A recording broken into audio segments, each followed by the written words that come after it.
guys, how you doing? This is your girl Becky Muriuki again. Welcome back. And if you're new here, please make sure you subscribe and click the notification bell for you to be notified when I upload a new video. So I have my good friend Sheila here again. Yes. Thank you. Thank you for having me once again. I appreciate it. Hi, all great viewers. How are you today? So today we have a very interesting topic About relationship and commitments. And Becky, you know, commitments and relationship, it's a very, very wide topic. Yeah. You cannot be able to cover everything. Yeah. But maybe we can only mention a few things about it. So like I was telling you, I have this great friend of mine. He's a buddy, he's a good guy. So anyway, he's been married for almost maybe some 3-4 years, and currently he's divorced. He has 2 kids. So and he's been he has been a single dad for quite some time, maybe a couple of months or a year. So he was telling me like he's in love already. With someone else? But he has a problem. He's not able to commit to the girl. He's not able to move on, or what's the problem? I think the issue is what happened before, after what he went through, after being married and everything else. I think he's not ready to commit for anything. But the guy loves him. The guy is already in love, but he's not ready to commit. So I don't know what happens and what will make someone just to hold. Because for me, I told him that you give it a chance. He says like, I love this girl, but you see, it's fear, the fear of the unknown. So I have this fear. I don't know if I should commit to this relationship again. Therefore, just because the same thing that happened, I don't want it to happen again. So I'm like, I know what you're talking about, and I've seen a couple of people going through the same thing, and I've seen people who have been married 3 times, 4 times. The only thing I think someone can do is give it a chance. Because if you love this person, when you want this person, but something is holding you back, what do? You give it a chance and hope for the best. Because it's only when you have that faith, even the little faith you have, and go ahead and do it. Go ahead and have that person. Because regardless of what is there, the challenges will be there, the issues will be there, but are you ready for it? Some people just don't want to commit. Yeah, those people, they have so many relationships. I don't know. Because what I know is, I'll talk about myself, is if only I know what I want, I'll go for it. Because those are the people who are not made up their mind. They're those people we know this relationship today, they are here today, they're with Sheila today, they're with Becky today, they're with someone else today, they have their 5 babies at the same time, they don't know what they want.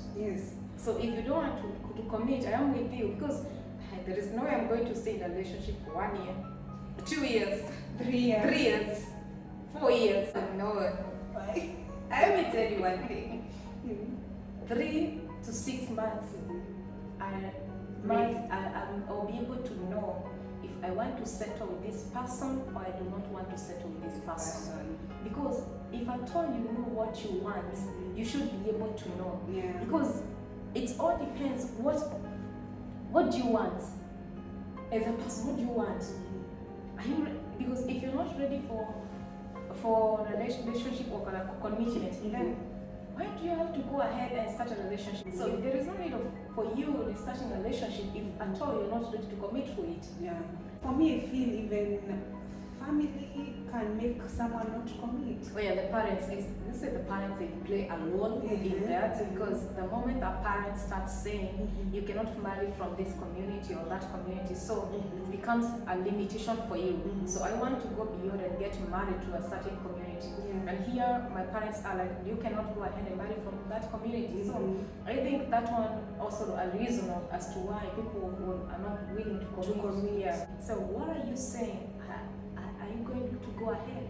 Because some of the people will not go ahead and commit because the parents say. So it's all comes back, everything comes back to you, you as a person. And at the end of the day, you have the choice is yours. But maybe people want their parents' blessing. They want the blessings, I know that, but at the same time, do you know there are people who are married from the community that their parents didn't want to? They are there actually. And the parents are like, oh, you should not have married, but remember at the end of the day, it's my life, it's me. This life does not have a reversal, as I keep on saying. So you live it now, do what you need to do now. If you need that girl from a certain community, go for it. Yeah. Because for me, I will not be held by what the community, because let me tell you, the society will always judge you harshly. Regardless of what you do, the society will always judge you. So if you are there, they are saying you're not supposed to marry from that, you're not supposed to marry from this. If you go for with that, I can tell you will live a very unfulfilling life. But if you go for what you want, and you know this, regardless of they have said I should not marry from this community, I'm going to do it because that's what I want. That's the person I have met. That's the person I love. Money? Yeah. Oh my goodness. Oh my goodness. People look at the material things, and it's so bad because they do not see whatever person looks at the material things. I feel like they do not see the future. They just see here. They're not seeing the tomorrow. Because for me, if you see the tomorrow, regardless that person is wealthy, I don't know, for the person to commit, I don't know how they measure or how you're going to measure. This person is wealthy, I need to commit. This person is not wealthy, I cannot commit. I don't know how you do that, but for me, it all depends. Are you seeing the future? What has put you there? Are you going there because this guy has all this or this guy has that? So I do not, that one I do not know, because I think when it comes to the things, the material things, it becomes personal now. Yes. Because many people will be like, oh, you committed to that person? They do not have money, he has nothing. So where are you guys going to start from? Myself, I would say if I love someone, I wouldn't look at the material things.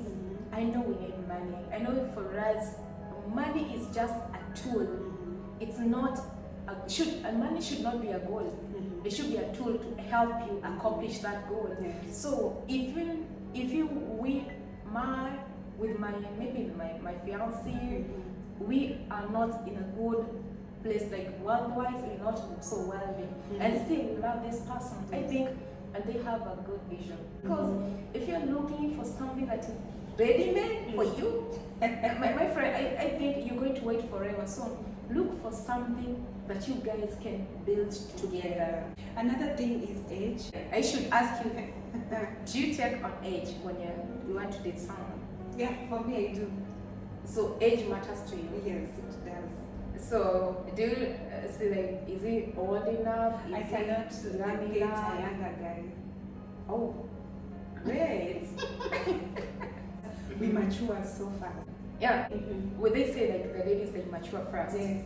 So maybe if you're in such a position whereby if you're maturing fast and this guy is here and he's younger than you, so maybe you will be the one to direct him on some of the things. But we've been told the man is the head of the house. I don't mean directing him in such a way that you are the one who is the head. I'm not saying you become the head now, but you guys, you can work together. I think you have seen people who have married to people who are younger than them, and others have been married to people who are older than them. It's one thing.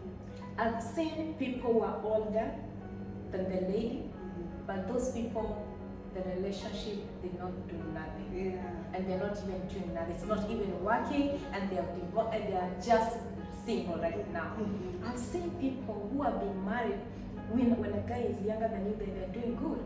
So to me, the age doesn't matter. I wouldn't say like, oh, it should be this age, this age. No, to me the age doesn't matter. To me is, what are you bringing to the table? Are we compatible? There's something called compatibility. So are we compatible? When you come and I come, are we compatible? Are we able to complement each other? That's the thing. And if this person is that person, do you know that there's a younger guy, but here, whatever is in between his ears is so great. So I don't see why the age should hold someone to not commit into a relationship. But at the end of the day, actually, I was saying, it's what you want. Yeah. If you feel, because if you do not feel comfortable dating a younger guy, it's okay. If you do not feel comfortable dating an older lady, it's okay. So yeah, it's a two-way thing, and it's okay to be okay. So yeah, I would say that because you should not force it. If you feel like you're not comfortable if you dated someone who is older than you, then leave it. If you feel you're so comfortable dating them, then go for it. Age should not be something that should be holding you back. Yes. You're dating someone not of your religion. When it comes to things to do with religion, I'll say that at least the person you want to commit to, are you guys in a way able to agree when it comes to spiritual matters? It doesn't mean that you have to be, oh yeah, I'm a born again Christian, I do this, I do that. No. Are you guys able to relate when it comes to spiritual matters? It doesn't, you are Catholic, I'm a Muslim, so but at the end of the day, are we able to share in spiritual? Like what I mean is, if I want to marry someone who is a Muslim and I'm a Christian, if I'm okay with that, and there are those values we are sharing, I think I'll go for it. So I think church and everything else should not hold people, but if we can be able to share spiritual things that I'm talking about, like we have a relationship, because between you and God, it's not about the religion, it's your relationship with God. It's not about the religion, because most of the people, they're like, oh, this, I do this, I do that, I do that. At the end of the day, it's not about the religion, it's your relationship between you and God. And are you able to get into that person's life and have just a bit of the spiritual life, not like so much, just a bit of it. But the problem comes to bringing up your children. So maybe when you're bringing up your children, maybe you wonder whether they're going to be Christian, they're going to be Muslim. But what I understand is you guys need to agree, because we disagree in a relationship. We disagree to agree, because we will not have the kids. We're not going to fight between the kids. This one should be a Muslim, this one should be a Christian. So we should be in an agreement what our kids are going to have, because I think it's the same thing as you come from this community, I come from that community. We speak different languages. But you know, religion is something different. I know religion is something different, as a matter of fact. I know it's something different, but at the end of the day, what would you do? You want this girl, she is a Muslim. How you want to convert also, because some people go to an extent of converting. And maybe you don't want to convert. And you want to convert, but it's okay. I will say it's okay if you don't want to convert to be a Muslim or be a Christian. It's okay. You can walk away. The earlier the better. About that one, let's leave it. Yeah, everything. because that one. yeah, because changing your faith at the end of the day, it's a lot. So, do you have something to top up to this topic, or do you have something to tell our viewers? So maybe what I can say is, maybe one of the other things that will not make people to commit to relationship, and maybe what has happened in the past, or people, they have a baggage. Yes. They are carrying baggage of what they have happened in their lives before. They have been into relationships before, it's never worked. Yes. So I know, like, if I get into this, is it going to work or it's not going to work? So you get to a point whereby I don't want to commit. I want to wait. And you keep on waiting. And here I want to commit. And I'm like, why are you not committing? I'm here. But for you, at the back of your mind, you like the same thing I was talking about my body. So he's like, I want to commit, but at the same time, I do not want what I've gone through before and what happened before. So people tend to bring whatever has happened in their lives before to the new relationship. And that makes the relationship so hard even to commit. Yes. You cannot even be able to commit because you keep on remembering what happened. And because you know the moment you commit, it's done. What do you conclude as we wind up? One thing, know what you want. Yes. And when you get to know what you want and you're true to yourself, you'll be able to know if you're ready to commit to it or you're not ready to commit to it. Yes. So that's the only thing I can say now. If you love someone, Yeah. At the end of the day, if So- you love them, so tell your friend to go for it. actually I told him to go for it. Oh. That's what I told him. I told him, give it a chance, man. So you love this girl, Yeah. and here you are. If you love her, go for it. And you never know. And you never know, it might work for the very best, by the way, and then we enjoy the life. And maybe it might not work. Mhm. And that's not a reason for you not to get to another relationship. Yes, another one to another one to Get another to one. Keep another on one. getting to Another one. another one. So Till you find your better half. exactly. I'll see you in my next video. Thank you. Ciao. Bye. Thank you.